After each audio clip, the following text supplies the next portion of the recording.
Benson, I'm a who that. I'm a who that. Long as I'm living, I'm a who that. Lose or winning, I'm a who that. Sports coma, yeah, this is where we do that. Where we do that, where we do that, where we do that, where we do that, where we do that, Boogie like Benson, I'm a who that. I'm a who that. Sports coma, this is where we do that. Where we do that. Welcome, welcome, welcome. Somebody please better help. Running this thing like Elf. I thank God every day I'm not a felt. Go to YouTube Live with Big Q and the guys. If you ain't ride or die, the bandwagon get flipped. Been marching in, that was way for the ring. I was yelling out your shame for the championship. Bucking on town, duck down. Falcons pluck, get shut down. Panthers ain't much touchdown. The vision really belong to us now. So much hate on the Saints, you could probably tell. Ever since Bounty Gate hit the NFL, when things seem fishy, then you probably smell the crooked referees or Roger Goodell. Running like this, and I'm a who that. Every day I'm living, I'm a who that. Lose or winning, I'm a who that. It's the sports coma, this is where we do that.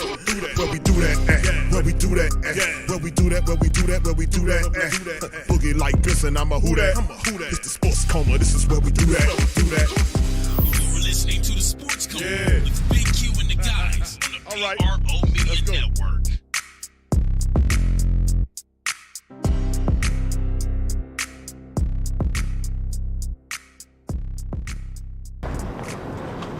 So good week of practice, and look, we're ready to go. So I know you guys got a lot of questions for me, so I'll let you go ahead and get going. I assume you know what the first one is too. I mean, I would imagine that Andy Dalton going to start it. I think it's doubtful that Jameis plays in the game, and so our plan right now is to have Andy ready to go. We'll see how things go overnight, but. Andy will be ready to go if that's the direction that we go. Did Jameis suffer a physical setback, or I don't think so. I think just a little bit of accumulation of the wear and tear. It's a long season, and I don't think his body responded quite the way we anticipated over the first couple of days. So yeah, we've rested him this week, and we'll see. We still got a couple of days, but we'll see. If he felt well, you'd be willing to play without practicing this week, though? Without him having practice? Yeah, and I think we'll cross that bridge when we come to it. How has Andy been this week in practice? It's been good. Yeah, he's done a good job. Look, Andy's done this. He's performed at a high level in our league, and that's really one of the big reasons why we brought him here. Is in case he's called upon, we feel highly confident that he can go in and do the job. And so, we're kind of looking that direction. And again, we'll kind of take it to the last minute, but I think it's doubtful that James plays. Dennis, are you expecting to see Michael Thomas? No, Michael Thomas will be out this week.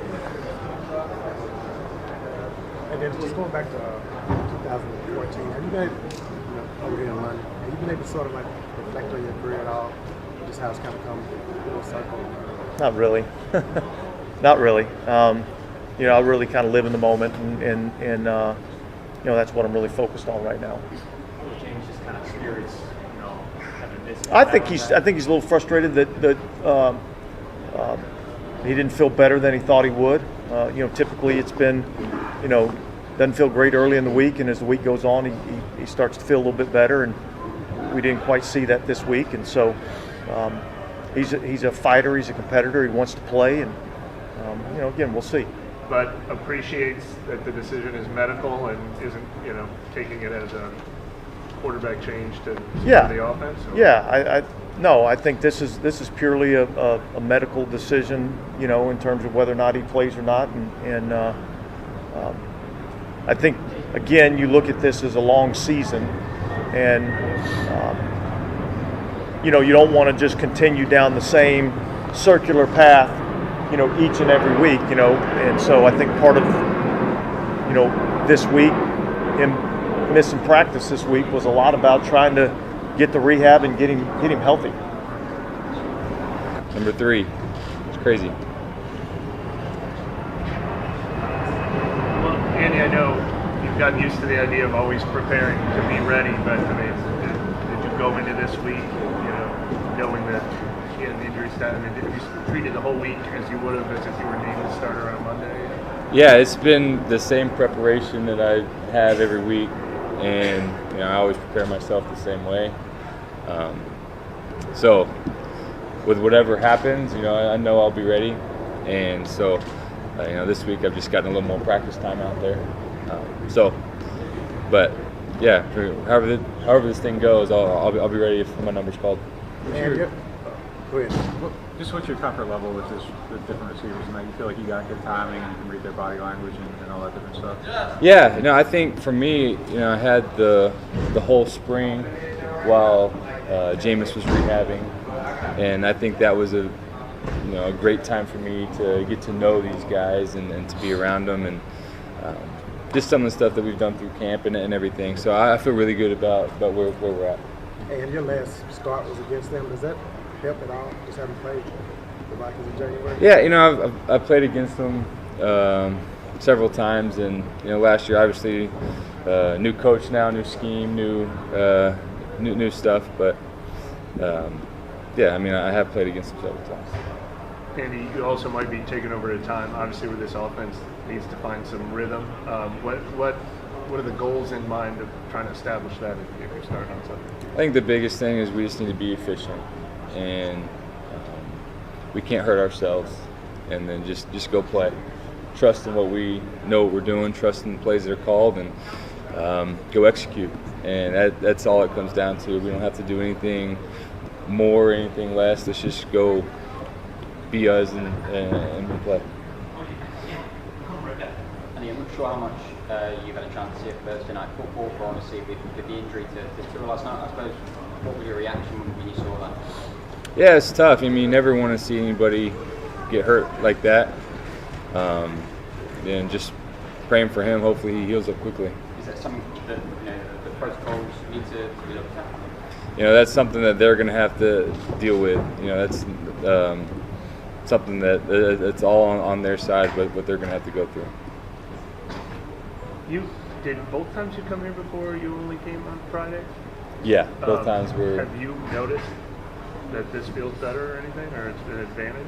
I definitely feel more adjusted now than I did coming in on a Friday.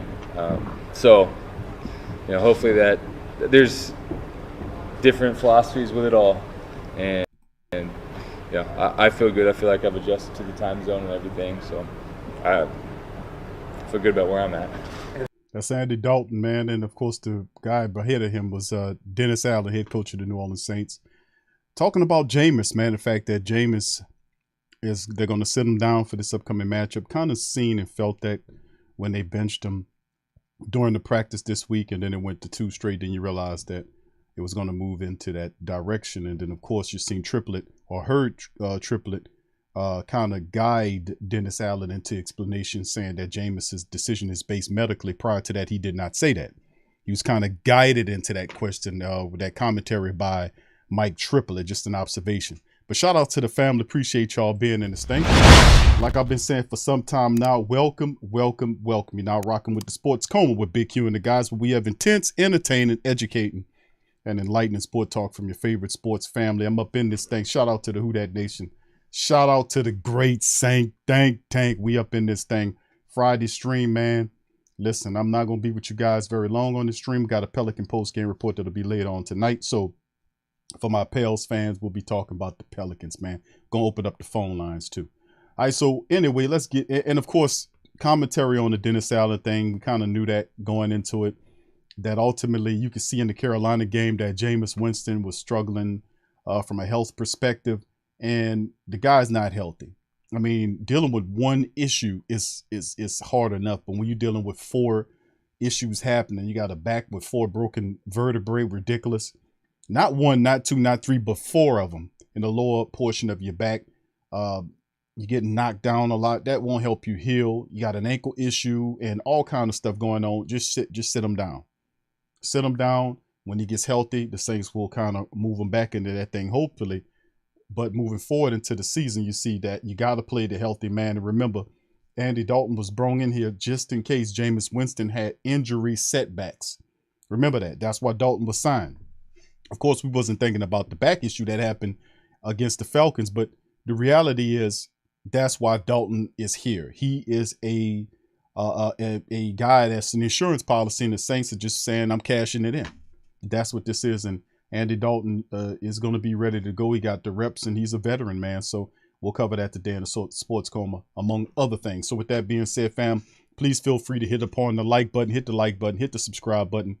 And like Jawad Towns, Daniel Pinkston, James Cameron, Trevon Barino, and many others who are new family members to the channel and the platform. Much love to you guys. Appreciate you. So hit upon the like button, hit the subscribe button, and also feel free to share the show's links on your social media feed. Let the family know that the Sports Coma is live and direct. We up in this thing. We about to talk some Saints stuff. So here we go, family. Let's get it popping. Get it going right away. All right, Saints. And of course, this is the injury report that's reported on by the Black and Gold here. For the final injury report, and 13 Saints were listed on Friday's injury report of the game against the Vikings in London. Of course, you can see it right there. Paulson Adebo was limited. Alvin Kamara was limited. He has a questionable designation, although people think he'll play. Davenport went from limited to fully practiced, which is good news for Marcus Davenport. We're going to need his pressure from that opposite side of Cam. JT Gray, our special teams ace, went full practice. That's good. We're going to need his contribution on special teams. Deontay Harty, with a foot issue, was limited. Traquan Smith had the concussion. He went from limited to fully practiced, which is good.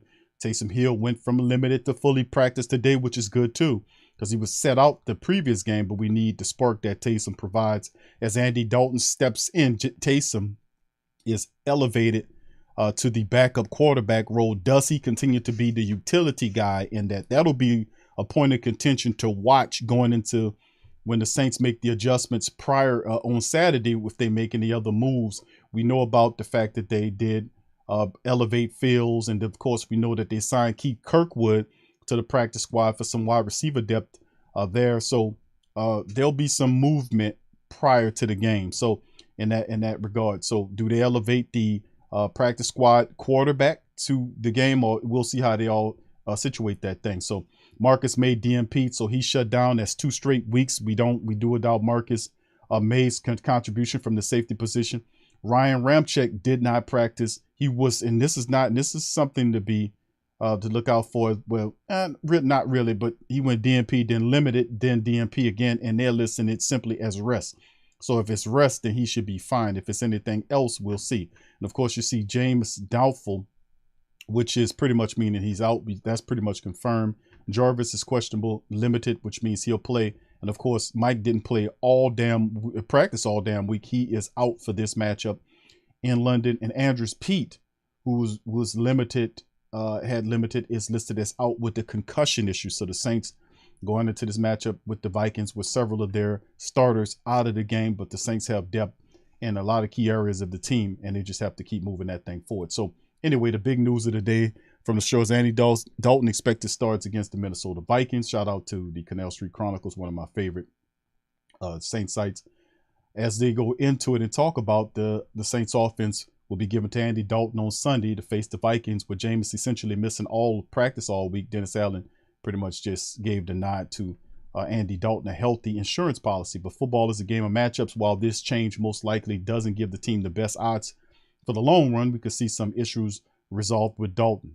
Last year, Dalton had the 5th lowest average depth of the target in the NFL. Meanwhile, opposing QBs have the 5th highest completion percentage against Minnesota at the moment.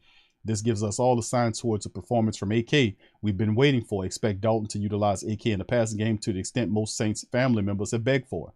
While Mike is going to sit out, this could mean another big performance for Chris Olave, this time with a different result. We know Olave can take the top off at any given time, but for Dalton to use Olave in a short and medium passing game, let Olave pile up some of that yak yardage. Now, Andrews Pete also is going to be out, and his replacement will be Kelvin Throckmorton, the former Oregon Duck. And Throckmorton isn't completely new, having played close to 1,000 snaps last season. Let's hope the chemistry within the offensive line continues to gradually improve, and let's hope that Pete dials up 20 to 25 touches for AK. The defense rises to the occasion regardless of who the team is playing. If the offense simply executes and take care of the ball, New Orleans will win. So this is pretty good commentary. And of course, Kelvin Throckmorton must step his ass up in this contest. He got to play. Andrews is out. We need Kelvin Throckmorton to handle the business and be more of if the Saints are running the ball, Kelvin Throckmorton is a better run blocker than he is a pass blocker. You know, You know, he's big and stiff at times, but if you give any big, decent offensive lineman an opportunity to run, block, they'll maul the piss out of people, hopefully, that they have that temperament against the Minnesota Vikings. The same temperament I have, because I simply don't like the Vikings. I'm going to just keep it a buck with you. No disrespect to the Minnesota Viking family members. That's just keeping it a buck. Now, let's go and talk about Dalton's statistics. Okay, this is last year's numbers when he's with the Cowboys. 15-15 is what he threw. 8 touchdowns against 9 picks, and his QBR was a 39.2. That's just last year. If you take a look at Dalton's career averages over that time span, you can see that Dalton has a 62.2% completion rate for his entire career. He spent a lot of time in the NFL, over 35,000 passing yards for Andy Dalton. He averages 7 yards per throw for his career, 226 touchdowns against 135 picks. You see what I'm saying? So, and then of course his rating is at 87 flat. So it's something to be holding to. And of course, even though people look at his Chicago statistics in 8 starts last year when he threw 8 touchdowns versus 9 picks, the year prior with Dallas, when they had a lot better team than with Chicago, that offense wasn't really hitting on nothing for Chicago. But Dallas had a little bit better offense, a lot better offense than what Chicago was fielding. And he done some pretty decent numbers with that, with almost a 65% completion percentage. He threw for almost 2,200 yards at a 6.5% average. He had 14 touchdowns and 8 picks in that situation. His rating was 87.3 in that thing. So, and then for the season, he was sacked 24 times in 11 starts with the Dallas Cowboys. So if given the talents, you can see, and Andy Dalton, when given the talent and without a decent system, he can have success. And of course, all the prior years when he was with Cincinnati. So just to shine a little light, give some of the family members an overview of Andy Dalton heading into this matchup with the Saints, and how confident should the Saints family members be with Andy Dalton at the helm. I think he'll take care of the ball, and what we really just looking for is for a guy to make the throws on time, keep the offense on time. We're not looking for Andy Dalton to do anything spectacular, not at all. We just need him to be just a chair of the offense, make the throws on time. Find the proper guy. We have way too many weapons out there for us not to be moving this offense. Too much money spent in this offense. This offense is supposed to be a lot better. We're not going to hang it totally on Jameis, but with Dalton behind, and like we heard, we had brother Copper, Terrence Copper came in last year. Last stream, excuse me. I'm going back in time. Terrence came in. He was talking about that player perspective. When you get a new quarterback back there, it kind of livelies up everything for the Saints. So that's what we need. We need some rhythm here to get going in the first 2-3 quarters. And the defense, of course, will catch fire. Special teams need to play a hell of a lot better to kind of carry the day for the Saints, and I think they will. So this is something we just have to pay attention to moving ahead. All right, so anyway, let's go into our breakdown, family, of what's going on with the team. If you could take a look at the Saints' record versus the Minnesota Vikings, it's our history aspect. The Minnesota Vikings lead the series, the all-time series against the Black and Gold, 23-13. So there you go. So 23-13 is what the Vikings is. They lead the series by more than 10 games. So it's time for the Saints to kind of pay these boys back, man, and do this stuff the real way. So, I mean, we need to handle the business, no doubt about it, against this team and knock them on their tail and get them the hell up out of here. All right, so anyway, as you can see, one of the last matchups right there that the Saints had was against the 12-25 right there. You see right there, and they beat them 52-53 right there. Let me see if I can bring up the box score. I think that's one of the last meetings right there. Saints was 11-4. Vikings was 6-9 in the Superdome, December. And remember, that's the game Alvin Kamara ran wild on their asses. And then I think there was a playoff game as well you could throw in there, a wild card game as well, that they kind of pushed off in the playoffs. The regular season matchup was we destroyed them in 2020, back in 2020 in that Christmas game with we scored 52-33 on them people, man. But that's the record, 23-13. Family is the all-time record. Thank you, Pammy, for being a member for the last 3 months. Shout out to you, baby. Appreciate you. All right, so anyway, let's keep it moving, man, as we get into the Vikings and the Saints right here. Vikings coming into this thing 2-1, Saints at 1-2 as we move it along. And of course, the Saints coach Dennis Allen has been here before in 2014 when he was with the Raiders. They lost 38-14 to the Dolphins. We will have a better result. They slipped to 0-4, and it was their 10th straight loss overall. Allen was fired the next day So it's not happy memories when Allen goes goes over the seas. But his ass will do better, I promise you that. The Saints 1-2 arrived on Monday to the British capital and brought with them a banged-up quarterback and 2-game losing streak as they prepared for the Vikings on Sunday, early Sunday morning. And, of course, we know about the change right there, but the Saints' concerns with Jameis right here, and they're saying that Dalton will likely be the overall choice, which more than likely he will start. Taysom Hill is another possibility. He'll be the backup quarterback. Still expect them to use him in some roles, maybe limit him as a running back or whatnot, but still expect Taysom to get in there and do Taysom Hill type things, you know.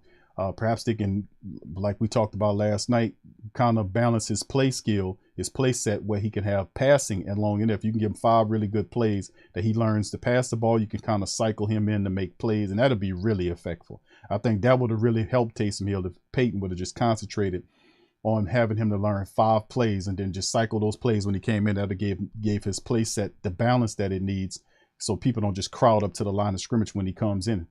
All right, so anyway, the Saints left early, which was a good sign. They left right out of Carolina, went there, so they didn't have to fight no jet lag. They was practicing out there all that time, which was a good thing. And we got to have some success, man, bottom line. So anyway, cleared for takeoff. The Vikings safety Harrison Smith passed the post-concussion test and returned to practice this week. That's interesting to get him back. They also, you know, get some interesting players back like Dalvin Cook, and we're going to see him. His return will boost an otherwise young secondary facing a team that's 8th in the NFL in passing with an average of 261.3 yards per game.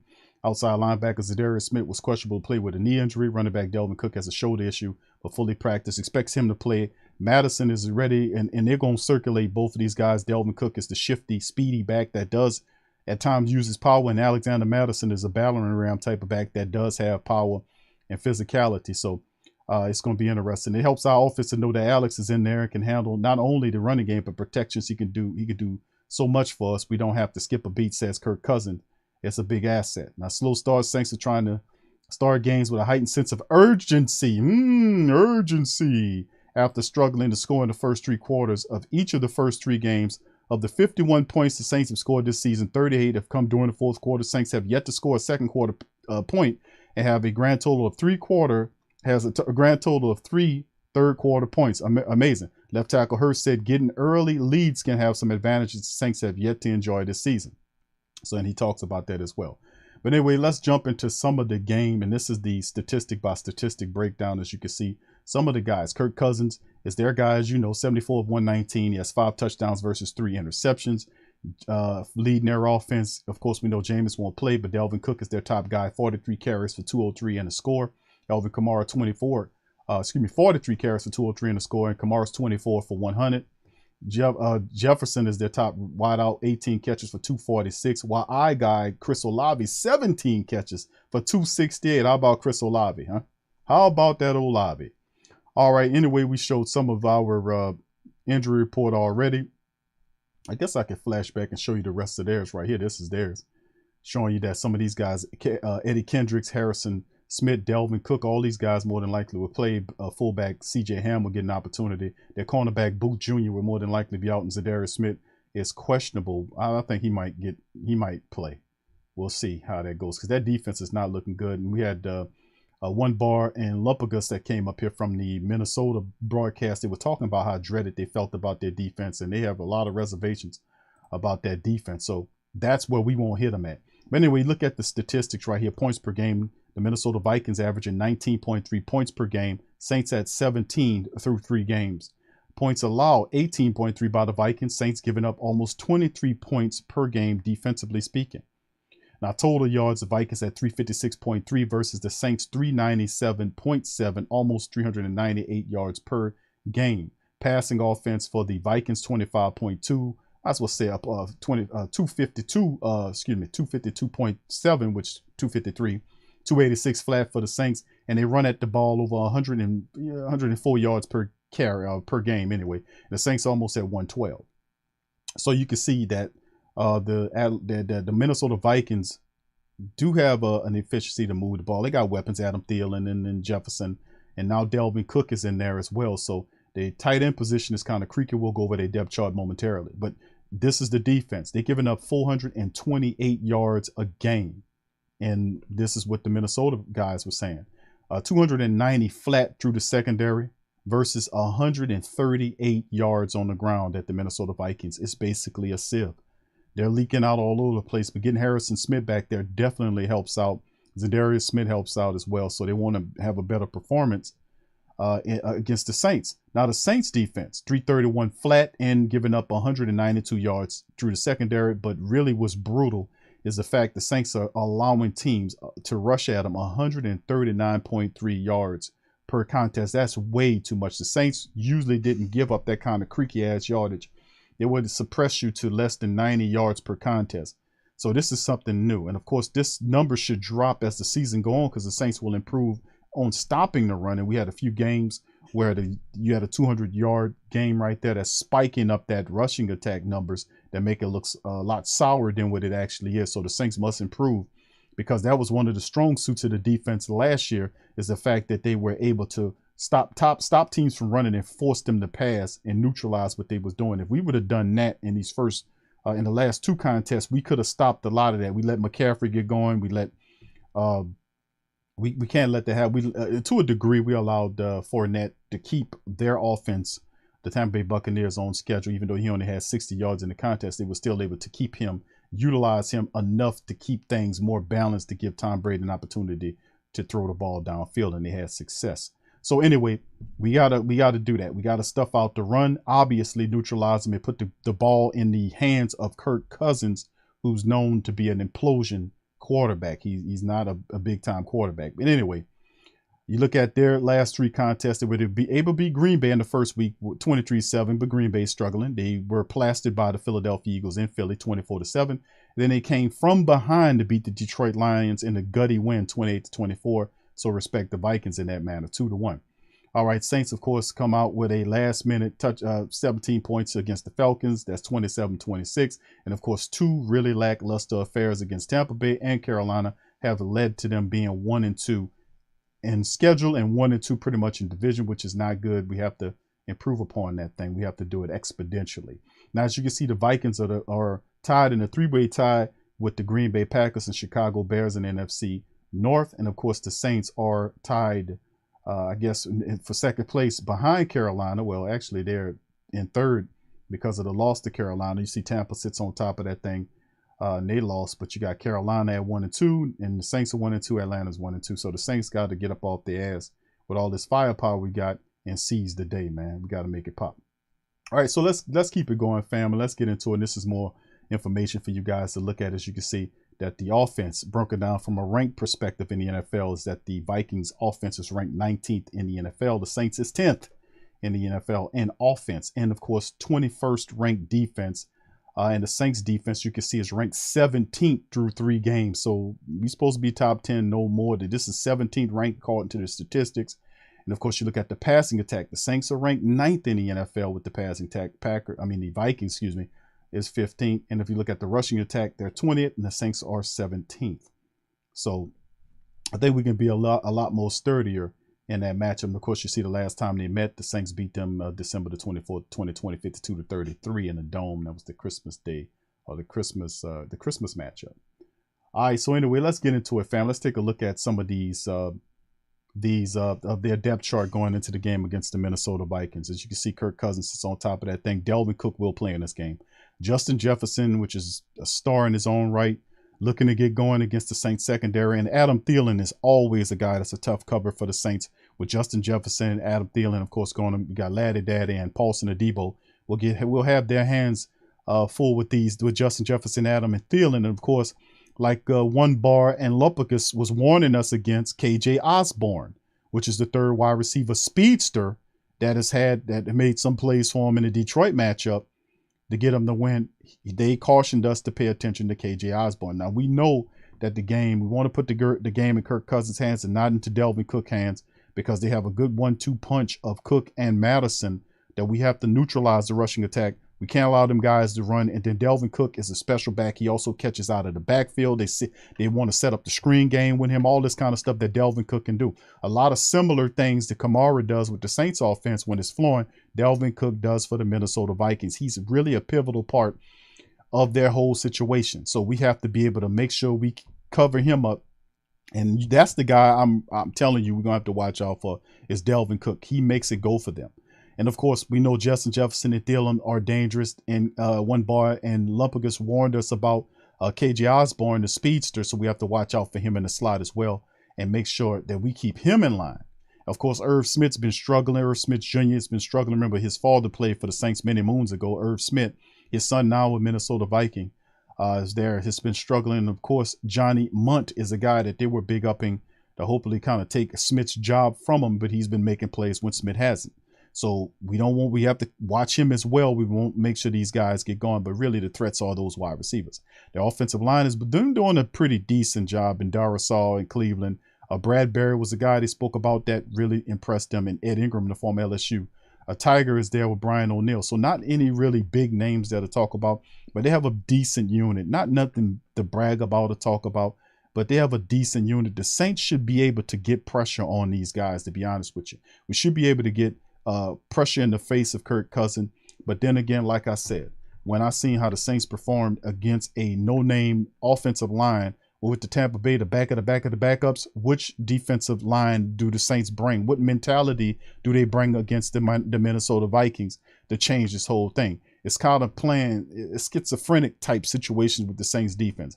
Are they the top 5 or top 3 unit that we thought they were, or are they kind of taken back here? We need to be able to reestablish our dominance mentality by going and getting after these teams when you have these offensive linemen, these no-name offensive linemen that have done, like I said, the Tampa Bay game was eye-opening. We had backups all over the place, and we could not capitalize but the tune of 1 sack. We got to do a better job, and we got to show up, and we know Davenport is healthy. He has to fire off the edge, and he has to make plays from the opposite side. Our interior guys got to handle their business. We got to get Kirk Cousins on the ground early and often and disrupt whatever they're trying to do. You look at their defense, a lot of stuff going on with the defense for this team. A lot of the Minnesota family members are upset with the defensive coordinator. They don't think that his scheme is the right type of fit. They don't like to see Danielle Hunter dropping into pass coverage rather than running. So they got a stupid defensive coordinator that don't know how to utilize the talents of this team, because they do have a lot of good players on the Minnesota Vikings defense. They just not, the defense is playing, they're not confident of the scheme that the coordinator is running, obviously, because they're supposed to be a lot better than what they're showing. Now we know Patrick Peterson is there as one of the cornerbacks there, and Dantzler, he's there. Harrison Smith returns, and he should help pick the secondary up, because, you know, Smith's a ball player, man, coming off injury. Zadarius Smith is questionable for the game. I think he plays. Jordan Hicks is a player. Kendricks will be available. He was on the injury list. So they have some talent there. And Danielle Hunter, we won't even talk about him. You know how good that guy is. So it appears to me, I was watching film on the Vikings, it just feels like they're not confident in the scheme that they're running right there in Minnesota, and how the coordinator has these guys. It just looks stupid to me. But anyway, we got to make sure we capitalize on what these people are doing and make sure we kind of dominate the defensive line. We have to dominate the line of scrimmage. Offense has to dominate the Minnesota Vikings defense. The Saints defense have to dominate the Minnesota Vikings offense. There's no reason for us not to be able to get pressure on Kirk Cousins this matchup and be able to get the ball out with Andy Dalton. I think the Saints offense will flow a little bit better. No disrespect to Jameis, the man just hurt. He tore up. So we need him to heal, but having the insurance policy that is Andy Dalton, which is what he was brought in here for, just in case Jameis has a setback with his health, and the insurance policy is paying off. So I expect the Saints to get on schedule against the Minnesota Vikings, man. So hopefully we can see that happen. Of course, you know, Jameis is out. Andy Dalton is in. Kamara will play in the matchup with Mark Ingram. Please hold on to the ball. There's been a fumbleitis. A touch of fumbleitis in that building that's almost worse than C-19 running around. But Alvin Kamara and Mark Ingram have to hold on to the football. No more fumbles. No more fumbles. No more fumbles in the Saints games. It's 3 straight games, 3 straight fumbles. If it's not Mark Ingram fumbling, it's goddamn Alvin Kamara. No more fumbles running the attack. No more fumbles. And of course, Traquan Smith had a pretty good game when we were missing out on some of our guys when Jarvis left out of there and Traquan came in there and made several big catches for us down there. Callaway caught a touchdown, batted to himself. So we expect to see those guys contribute even more in the matchup with Mike out. So Chris Olave and Jarvis Landry, who word on the street is supposed to play. We'll see Deontay Harty, who was going to play, and Traquan and Marquez Callaway. Now, do the Saints activate another wide receiver? We did sign Keith Kirkwood on the practice squad. Does he get in there? Only time will tell. And of course, Jawan Johnson, as you can see, they got him penciled in as the starter. Adam Troutman is the backup. Jawan Johnson moved from the 4th string tight end in 2 years to the starter in the Saints offense. Man, congratulations to that brother. I can't say enough for him. He just 2 years ago, he changed over from being a wide receiver. Now you're starting tight end. Think about that. And of course, Hurst there, Andrus is out, and they'll have Kelvin Throckmorton playing the left guard position in that thing. So Hurst and Throckmorton on the same side with McCoy in the center, Ruiz and Ramczyk on the opposite end. So line needs to step up, and hopefully the Saints give the Minnesota Vikings a much needed dose of the running attack. Hopefully we get 30-something carries between all of our running backs, Kamara, Mark Ingram. Hopefully, P. Carmichael and Dennis Allen adds a 3rd runner in there.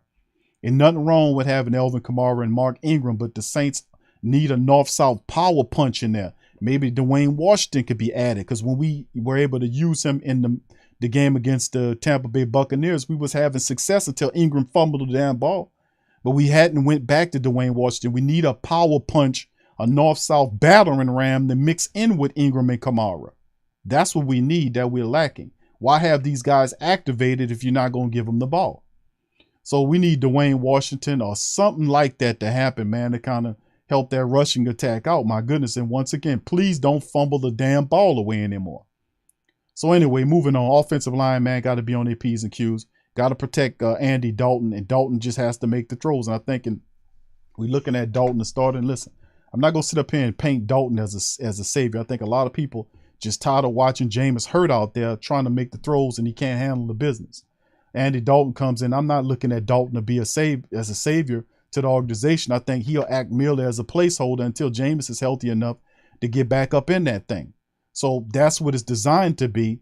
And hopefully that's what it is, that we get some wins and we kind of climb out this hole and build some confidence and allow Jameis Winston at least 6 weeks off here to kind of, because it's early in the season. This is just the 4th week. We can give him some time to heal and see how he looks further down the line. But Andy Dalton's a placeholder here. Andy Dalton simply manages the game, don't do too much, goes to his check down, takes what the defense gives him, and plays smart. We're going to have success, man. Bottom line, we're going to have success. I think now, how would the offense look with Andy Dalton? And people ask you, I think it'll be efficient. I'm not looking for him to be blowing it up 300-400 yards and all that kind of stuff. I'm not looking for all that. The only thing I want him to do is manage the game. Don't make mistakes. Go to the check down when you're supposed to. Take when you're deep with the defense give you. And then when things start to open up because they're crouching down on the line of scrimmage, take shots down the field. That's what I'm anticipating Andy Dalton, 100% healthy Andy Dalton to do versus a 100% banged up Jameis. So anyway, let's go to the defense, man. Cam Jordan's there. He has to step up, handle the business. We need to see a dominant Saints defense, fam. We need to see the Saints defense that we've been seeing over the past several years. Defense that's in your face, that get after you, that knock you around, that puts you on the ground. A defense that shuts down the rushing attack. We need to do something about that. Maybe we need to move some guys from the interior out, put Contavious Street in there, put Shai Tuttle on the bench. We need to switch up some things interiorly speaking so we can neutralize the rushing attack for what's going on. We need to shut it down, man. We can't have teams trying to get the offense flowing against us. We got to neutralize it and go back to what we was, shutting your ass down in the run situation. I like Pete Werner, Demario Davis is there, Paulson Adebo, and Laddie Daddy as our corners. With Marcus May out, expect to see what we seen in the previous matchup. Maybe P.J. Williams starts there again, and of course they'll mix in Justin Evans in the nickel position, and a combination effort like they did before, and they starting to learn that thing. But made 2 straight games, trying to work his way back up in that thing. And remember, Alontae Taylor, our 2nd-round draft pick, is on the IR, so expect some P.J. Williams at the safety position, Bradley Roberts mixed in at the nickel, and Justin Evans will be thrown there as well. And of course, above all, and I don't feel I need to mention this, but the special teams need to step their game up. Will Lutz is one of the top highest paid. He's 1 or 2, I think, behind Justin Tucker for being the highest paid kicker. We need you to step your game up. We need to step, you need 0 for 2 and all that kind of shit. That's not Will Lutz, man. Will Lutz need to step up and make it pop. When we get in the field goal range, we need you to get them points, Playboy. We don't need to leave any points on the field. We're not exhibiting that strong offense where if field goal kicks are missed, that the offense can say, okay, that's fine, that's cool, don't worry about it. We'll go down there and get that touchdown. We can't have any of that until we find the rhythm to know exactly what we're gonna be doing. But if Andy Dalton's your quarterback now, you know that the Saints are going to primarily move the ball on the ground, which is what now we start getting some identity. We know Andy Dalton's going to come in there and he's going to have 40-something pass attempts. Hopefully that's not the dumbass game plan that we need to mimic over the last 2 weeks of him coming in there cold turkey and we're going to throw the ball 35, 40 times with Andy Dalton. Once again, I'm going to say this, that the running game needs to be the point of how we move the offense until we get that going. Then the passing attack follows that. It's on the back of that. Let that be what helps set up the passing attack. And once we get the play action going, we can move the ball. That means going. That's like what Terrence was saying yesterday about going back to fundamentals. If shit's not working, you go back to the basics. And the basics is running the ball and having success there. And you start with that and then you build on that and everything follows. That's back to the basics. That's fundamentals. So anyway, and like I said, just to go back here, and we mentioned the points, let's go back over the Minnesota Vikings teams. Kirk Cousins, obviously, I want the ball in Kirk Cousins' hands. He's not one of those top-notch guys. He folds under pressure. The Saints start knocking him and sacking him. I think he'll give you a couple of picks. We cannot allow Delvin Cook and Alexander Madison, the backup, to get going in the rushing attack to help them balance their offense. We need to stop that. We need to, I'm pretty confident with Lattimore and Adebo with Jefferson and Thielen, but Osborne is the guy. Who's going to be guarding Osborne? Is it going to be Roby or is it Justin Evans? You see what I'm saying? It might be a combination of thereof, but we have to watch out for KJ Osborne. I think he can be one of those sneaky guys that we're not paying attention to that Kirk Cousins might be able to be trying to throw the ball to and move the change. You see what I'm saying? And then, of course, you look at the defense. I ain't talked too much about him. I mentioned Harrison Smith, who's a ball player. We know how good he is. We know Zadarius Smith is good, but he's always hurt. Daniil Hunter really hadn't been stepping up. He's been doing his Marcus Davenport impersonation, but you don't really want Daniil Hunter to get going against your ass. That's bottom line. And, of course, they have other guys like Tomlinson. These guys are all right, but really the ball players are Hunter, and Kendricks is a hell of a linebacker in his own right. Hicks, the former Cardinal, can play the game. So the linebackers are pretty good. Zadarius Smith is also a good one when he's not hurt. Pat Peterson is a cornerback as well. So they have some players there on defense you need to pay attention to. But in the end, if the Saints run the football, I think they'll have success against the Minnesota Vikings. Bottom line, we should be able to run the ball against this team. All right. So anyway, let's do a brief recap on it, fam. We played Dennis Allen and Andy Dalton. We also covered the injury reports for the Saints. We talked about that thing, all these guys on the injury list. Only two mentioned out was Marcus May and Michael Thomas, as long as Jameis Winston. So Marcus May, Jameis, and Mike Thomas is out for the matchup against the Vikings. And of course, we know about Dalton expected to start for him, in which he's been taking the reps this whole weekend. He'll be ready to go. He's the insurance policy. The Saints is cashing in, and they're going to do it. We covered the history of the rivalry between the Vikings and the Saints.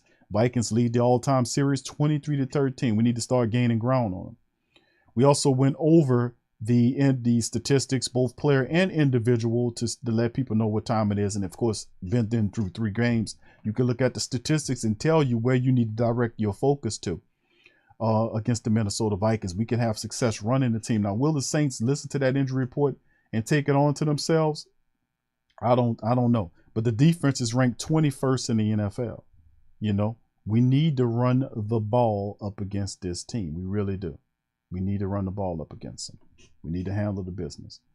And of course, we went over there, a whole little depth chart here, guys that to be playing, not dealing with too much injuries or anything, but some of their top player makers are available, and when they're going, it can be difficult.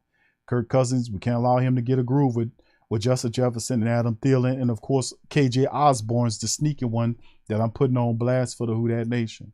We know about Jefferson. I'm not really too concerned about Jefferson or Thielen, because I think Paulson Adebo and Laddie Daddy will do a good job against him. But this guy is a guy that kind of concerns me.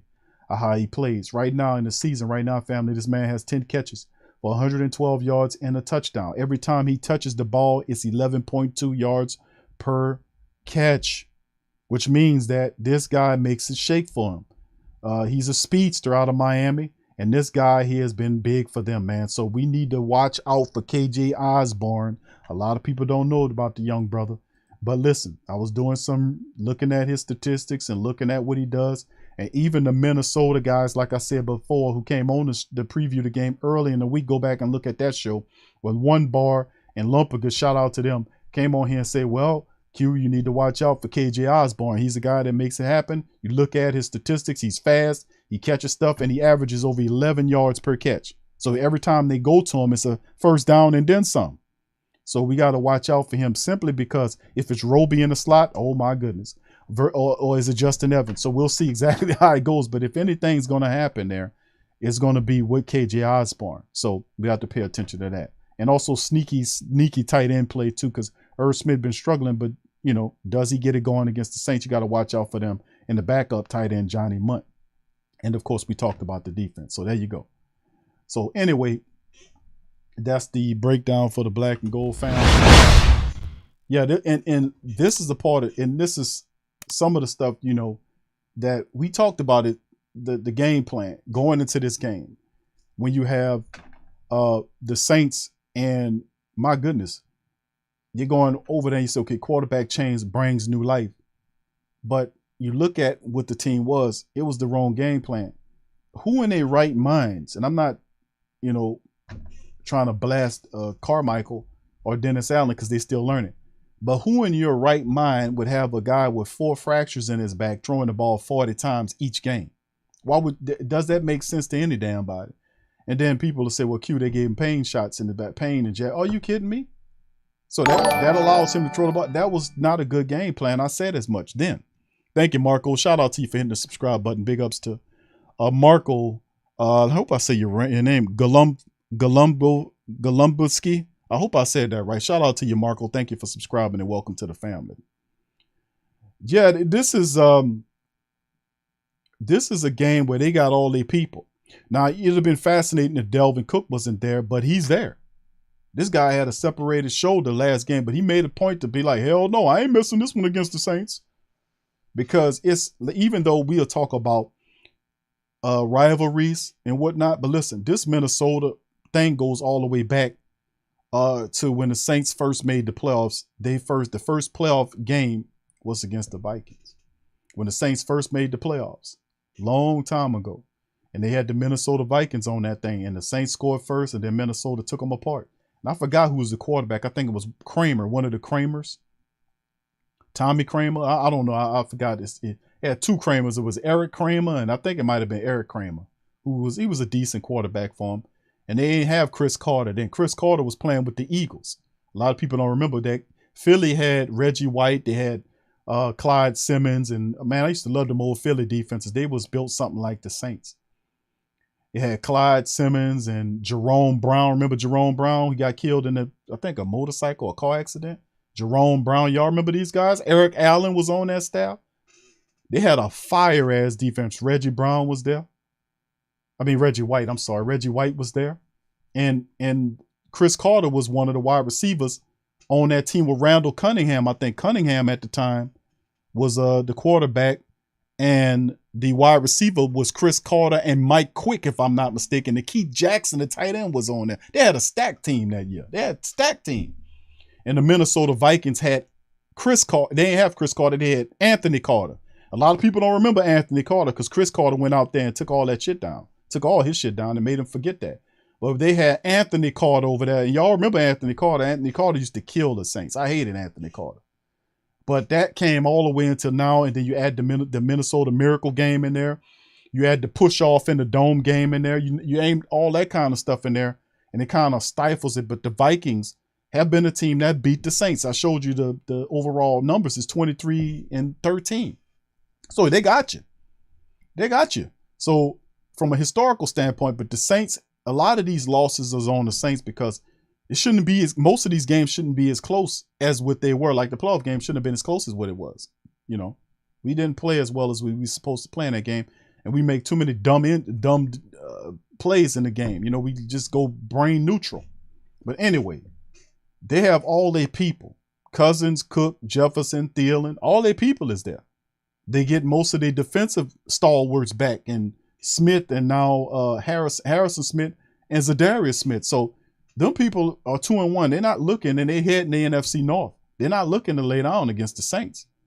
They're looking to zero out and get after Andy Dalton all that time. So really, this is on the offensive coordinator, Pete Carmichael and Dennis Allen. What kind of game plan is this? Because, you know, I want to give them some credit here, but after the last two games, they did the same thing. They ain't fooling nobody. I seen that shit. The Buck game and the Carolina game was the same game plan. Nobody in a right mind, unless they crazy and need to be committed, will run a quarterback out there with 4 fractures in his back and ankle issues and tell you, here you go, he's going for some painkillers. He'll throw the ball for us 40 times. And they said, well, Q, we had to throw the ball 40 times. We was down. No, you ain't have to throw the ball 40 times. If your reason why, I'll tell you something, man. Let me tell you something, man. It's just, listen, you put yourself in a bind. The Saints put themselves in a bind on that shit. They didn't have to go up in there trying to throw the ball when they wasn't supposed to. They could have ran the ball. They had success running against Tampa. They stopped on it because Ingram fumbled. If Ingram fumbled, take his ass out of there and put the other guy in there who was having some success. You know, teach him something. But you can't fumble the ball away and expect to get reps. No, you're going to sit your ass down. You contributing to it and you're not doing your part. So let me get this straight. When you fumble, I'm going to take some goddamn money off your ass. You cool with that? Oh, no, don't you do that. You can't touch that. No, oh, so you want to get paid the same whether you win or lose. Huh? That how it works? Oh, yeah. Okay. I guess you penalize their ass for missed catches and fumbles and they start losing money. I promise you that shit'll change. I promise you that. They'll be out there gripping the ball, putting extra stickum on the glove, on the damn. No, you going to do what you're supposed to do. You going to do what you paid to do. Nobody paying you to fumble, and nobody ain't paying you to get your ass out there and look crazy. You a professional. Handle the goddamn business like you're supposed to. Offensive line, get up off your asses and make sure you handle the rushing attack, please. You're going to say, well, how could we not run on the Carolina Panthers and take advantage of what they was doing? They wasn't doing nothing that much difficult for us to figure out. Shit, they was showing you everything.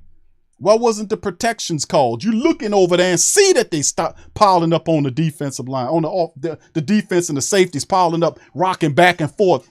They wasn't even disguising. They put the film on. So I'm sorry to get in the spiel, but I don't want to see the same game plan for the third straight game. So hopefully they don't try to make the man throw the ball 40 goddamn times. Run the damn ball and have some success that way. That's what I'm talking about. Throwing at Jameis Winston with a broken ass back, 4 broken vertebrae in their back. No problem, Jameis. Just go out there and throw it 40 times. But you got 3 running backs as healthy as hell, but you give them the ball 20 times. And we averaging 5 yards a carry, but no, Q, we can't run the ball. What? The reason why you're down is because bullshit passing plays are not setting up correctly and dysfunctional football. Going to dumb shit. Run the damn ball, why don't you? And if they can't run the ball, you get their asses out of there. Get them out of there. So, because the best thing these offensive linemen should be able to do is run block. If you can't pass block because you're slow as hell, I get that. Because they got other guys that's firing off the line, I get that. But if you're an offensive lineman in the NFL, the very least thing you're supposed to know how to do is run block. It simply means you putting your hands on the guy in front of you and driving his ass out of the way. All right. So anyway, I ain't gonna get into a long spiel. I got to go on the Pelican post game report. Listen, I appreciate you guys. Listen, once again on Andy Dalton, this is not a bad decision. Jameis Winston need to be set down. Jameis Winston is effed up. I'm gonna just keep it a buck. He's screwed up. He got a broken ass back. He got ankle issues, all kind of stuff going on. This is a no-brainer. And you bought Dalton as an insurance policy just in case Jameis has injury setback, which he does now. So cash in on the insurance policy. But is Dalton a savior? No, he's not. Don't get desperate. I'm warning the Who Dat Nation. Don't get too desperate into thinking that Dalton's a savior. All Dalton needs to do is make the throws, take the checkdowns, take what the defense give you, and don't turn the ball over. That's all he needs to do. He's merely a placeholder, just standing there and manage the game. You're not Joe Montana. You're not none of Steve Young, none of these other dudes. Just be you and do the smart thing. That's all we want from you. And the offense will drive itself. Make the throws, take what the defense gives you, and we can run the ball. So it's really on the OC to make it right. So hopefully the offensive coordinator don't come into a third straight game talking about throwing the ball 40 times. Okay, we'll see. Anyway, listen, fam, I appreciate you.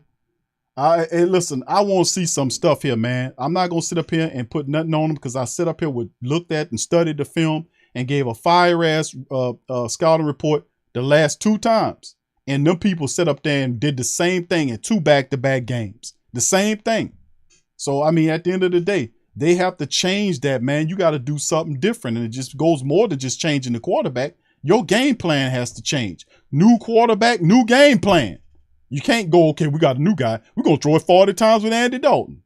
Okay, we're going to see. And I'm waiting to see. So I'm from Missouri. Now I know I'm from New Orleans, but today, in this week, I'm from Missouri. You're going to have to show me. You're going to have to show me. Anyway, that's the end of the show, man. Listen, I appreciate you guys for chiming in on this thing. Please feel free to hit the like button, hit the subscribe button. Feel free to share the shows in the social media, on your social media. And check out the link tree in the description section below, family, for all the latest merch. We got popping and shaking up in that thing. Got a lot of good merch in there.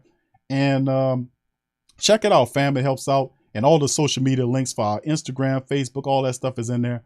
And also you can check out the contact information. All that's there, nice and organized. So with that being said, I'm going to get out on there. For all my Pelican people, we're going to be flashing over to the Pelican post-game report. So if you like the Pelicans, we're going to talk Pelicans tonight. Going to open up the phone lines and everything. So I'm going to holler at you guys later. Who that to you? And I'm out.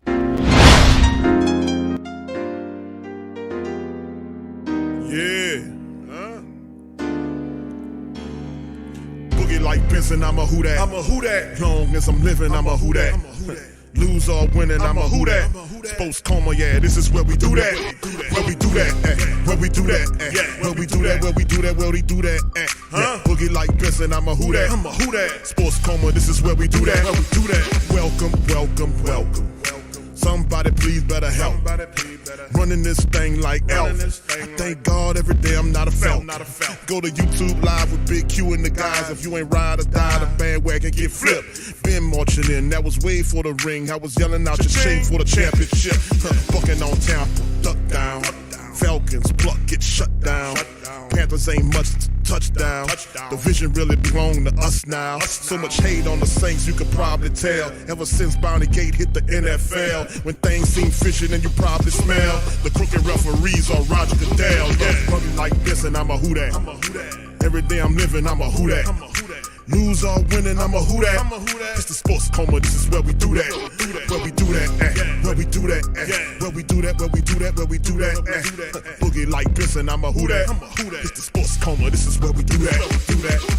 You're listening to the Sports Coma with Big Q and the guys on the PRO Media Network.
TheWhoThatDaily.com. That's right, TheWhoThatDaily.com. Your one-stop shop for everything New Orleans Saints, New Orleans Pelicans, LSU Tigers, and even the top flight boxing news. So if you're a Who That and you're looking for a place to stay up on your team, TheWhoThatDaily.com is your site. TheWhoThatDaily.com for the sport Who That in all of us.